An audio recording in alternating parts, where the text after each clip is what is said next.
Vamos a hablar de un par de magos y finalmente de uno que no era mago pero que operó milagros. Calcante, que es un adivino de Micenas, o tal vez de Mégara, uno de los más famosos, si no el más famoso adivino de los mitos griegos. Apolo le había concedido el don de la profecía. Generalmente Apolo era el que concedía estos dones, ¿no? Era hijo Calcante de Téstor y también estaba por nacimiento un poco emparentado con el dios. Y fue el augur titular de la expedición griega contra Troya. Era el adivino oficial de los aqueos en su guerra contra Troya. En todos los momentos importantes de la guerra y de su preparación se encuentra una profecía de Calcante.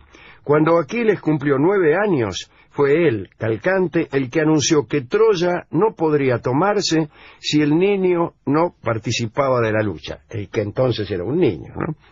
Lo cual indujo a Tetis, su mamá, nombrada esta semana mucho en este programa, a esconder a su hijo entre las hijas del rey Esciro. Esto fue así, cuando Tetis se enteró de que todos iban a buscar a Aquiles para que participara de la lucha, lo mandó a la corte del rey Esciro, que tenía varias hijas, y lo hizo pasar por una de ellas.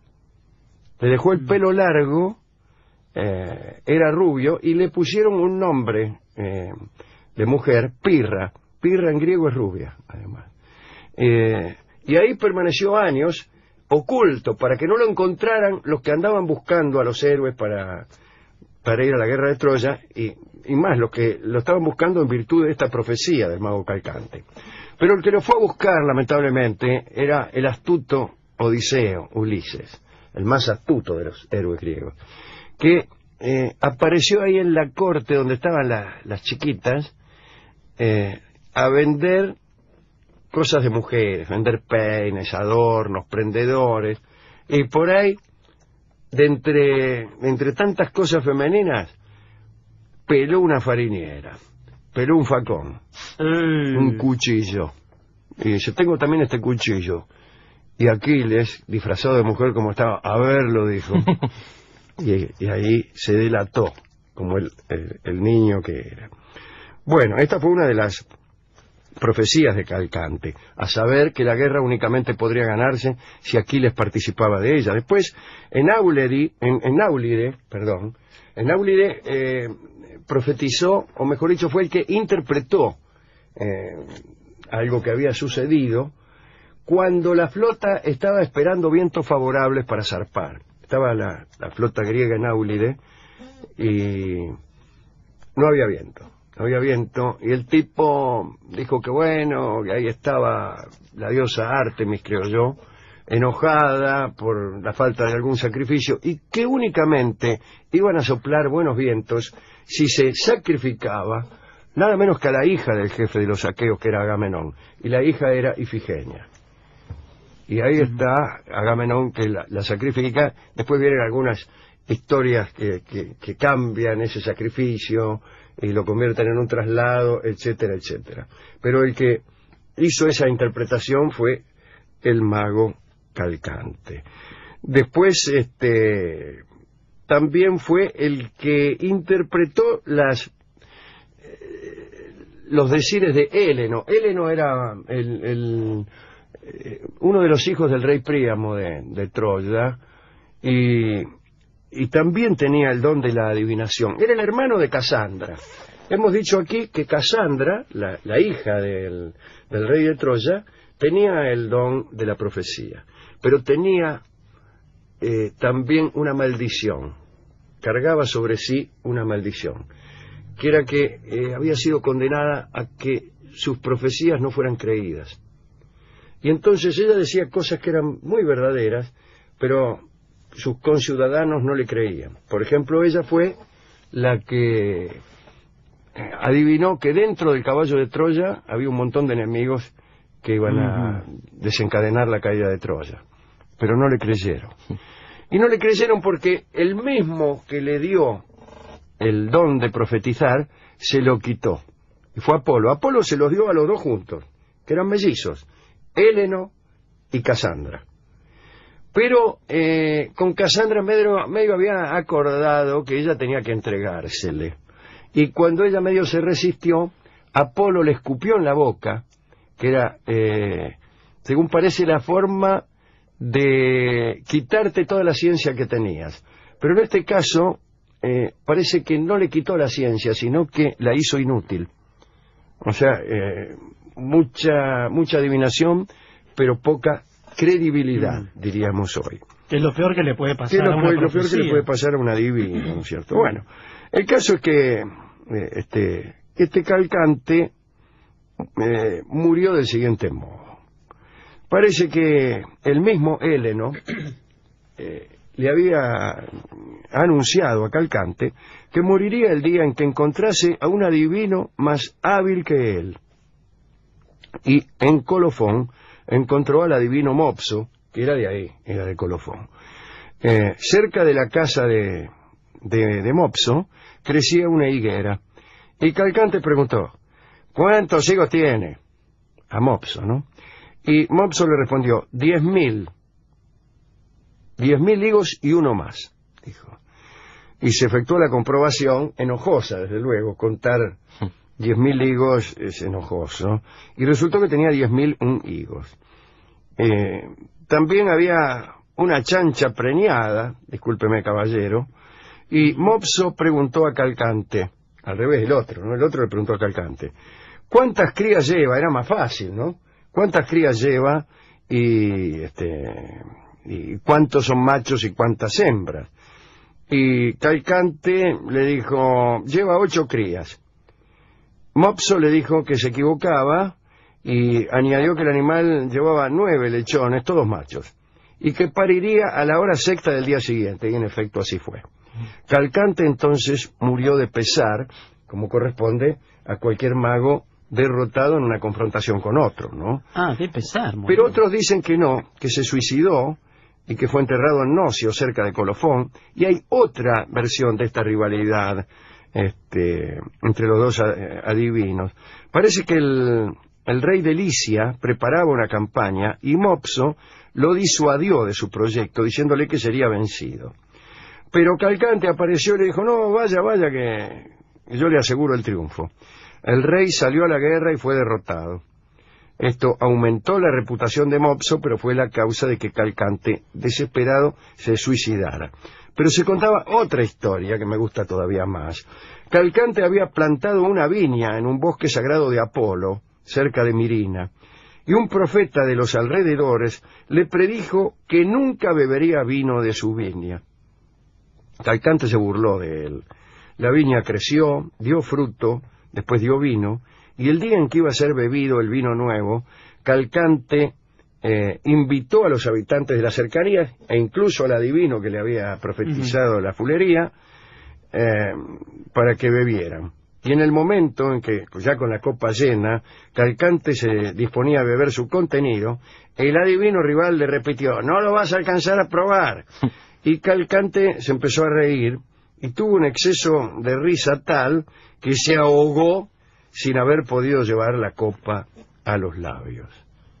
Curioso. Y hay un dicho griego, qué sé yo si griego, que es hay una gran distancia desde la copa hasta los labios, como diciendo que no cantes victoria antes de tiempo. Ojo, sí. Pero eso viene posiblemente de Antinoo. Antinoo era el principal de los pretendientes de Penélope. Recuérdese que Penélope era la chica que esperaba, la mujer de Ulises, de Odiseo, que lo esperó 10 años, a que el tipo volviera de la guerra de Troya. Pero el regreso de Ulises fue muy penoso también. No solo la guerra duró 10 años, sino que el regreso de Ulises duró también muchísimo, y había unos pretendientes que querían casarse con ella. El jefe, Antinoo, estaba a punto de brindar cuando una flecha de Ulises que había regresado lo parte por la mitad, y de ahí quizá viene ese dicho, hay una distancia desde la copa hasta los labios. Hemos hablado de Calcante y de Mopso, pero yo quería hablar de otro señor. Mire qué linda historia esta que le voy a contar. Este tipo se llama Poliido. Políido es uno de los peores nombres que he visto o que he oído. Así es. Glauco era un chico que era hijo de Minos, el rey de Creta, famoso, famoso por muchas razones, y Pasífae, que era la mujer que famosamente fue madre del Minotauro por haberse enamorado de un toro, ¿no? Tuvo un romance con un toro del cual provino el Minotauro. Pero también resulta de un trato con su marido, tuvo un hijo llamado Glauco. Un día, un chiquitito, ¿no? Glauco iba persiguiendo un ratón y cayó en una jarra de miel. Se cayó adentro de un gigantesco jarrón de miel y se ahogó. Es espantoso ahogarse en miel. Empalagado. Minos lo buscó durante mucho tiempo y no lo encontraba, el tipo adentro de la jarra de miel, ¿no? Gracias a los adivinos, o tal vez al propio Apolo, lo encontró el cadáver. Entonces le informaron los curetes, que eran unos personajes de los que no vale la pena hablar, pero le dijeron como dato que un hombre podía devolver la vida a Glauco, y ese hombre era el que mejor supiese describir el color de una determinada vaca de sus rebaños, cuya tonalidad cambiaba 3 veces al día. De blanca pasaba a roja y luego a negra, y volvía a reanudar el ciclo al día siguiente. Los curetes le dijeron, si vos encontrás un hombre que describa el color cambiante que esta vaca tiene, ese hombre de tan hábil discurso será también, por esas cosas que el destino tiene, el que te pueda ayudar a devolverle la vida a tu hijo. Muy bien. Entonces Minos convocó a los hombres más hábiles de Creta y les pidió que describieran el color de la vaca maravillosa. Y uno solo lo consiguió. Políido respondió que la referida vaca tenía el color de la mora. Ciertamente este fruto empieza siendo blanco, luego se enrojece y en estado de madurez es totalmente negro. Y Minos, juzgando que Políido había resuelto el enigma, le ordenó entonces que devolviese la vida a Glauco. ¿Y qué sé yo? ¿Cómo quiere que le devuelva la vida? Dijo el tipo, que lo único que tenía era un discurso muy hábil. No sé. Y lo encerró con el cadáver del chico. Lo encerró, dice, hasta que no le devuelva la vida no te suelto. Políido, naturalmente, se hallaba sumamente perplejo cuando vio entrar en la sala donde estaba encerrado una serpiente que se dirigió hacia el cuerpo muerto de Glauco, del hijo de Minos. Temiendo que el animal lo devorase o lo deteriorase, Políido mató a la serpiente. Al poco tiempo entró una segunda serpiente, que al ver a la otra sin vida, se retiró, pero no tardó mucho tiempo en volver, llevando en la boca una hierba con la que tocó a su compañera, a la serpiente muerta. Y la serpiente muerta resucitó en el acto. Políido entonces se apoderó de la planta que llevaban las serpientes, frotó con ella a Glauco, que volvió inmediatamente a la vida. Sin embargo, Minos, el papá de Glauco, no se declaró satisfecho. Antes de permitir a Políido que regresara a Arcos o a Corinto, no sé dónde era el tipo, quiso que este muchacho, Políido, enseñara su arte a Glauco. Su arte, el arte de hablar, quizá. Y así lo hizo Políido. Instruyó a Glauco durante larguísimo tiempo. Y entonces Minos lo puso en libertad. Pero en el mismo momento en que lo ponían en libertad, ¿qué hizo como venganza? Escupió en la boca de Glauco y le quitó toda la ciencia que le había impartido durante ese tiempo. Así que el escupir en la boca significaba abolir los dones científicos recibidos. Hemos visto 2 escupitajos en la boca. El de Apolo, que surtió el efecto de hacer increíbles las profecías de Casandra, y este de Políido, que enojado por haber estado preso durante tanto tiempo, escupió en la boca de Glauco y le quitó todo el saber que él mismo le había impartido. Así que cuidado, alumnos de las casas de estudio estatales o privadas, con la escupida en la boca de algunos profesores. Sí, además que expeditivo. Al terminar el curso, sí. A mí cuando se me acerca un profesor y me quiere escupir en la boca... No, pero eso bueno, es poco probable. Me da un poco de asco, sí. ¿Y cómo no le va a dar asco? Sí. Me da asco, pero también ahora antes me daba asco y ahora me da asco y también miedo a perder la poca ciencia que poseo, ¿no? Bueno, le gustaron estas historias, dos adivinos, Mopso, que derrotó a Calcante, que era un adivino oficial, y este, que no era adivino, pero por las circunstancias, como instrumento del destino, también resultó serlo, Poliido. Me gustaría saber cuál era la hierba que devolvía la vida. No se pudo saber. Qué lástima, me gustaría tener esa hierba. Y ya que estamos hoy celebrando artes de magia, celebremos también la que yo he tenido que desplegar para hacer esta misma charla que estamos haciendo ante la carencia absoluta de material, al menos el material que llega por las vías propias de un sistema. Por los mandos naturales. Por los mandos naturales del equipo de producción.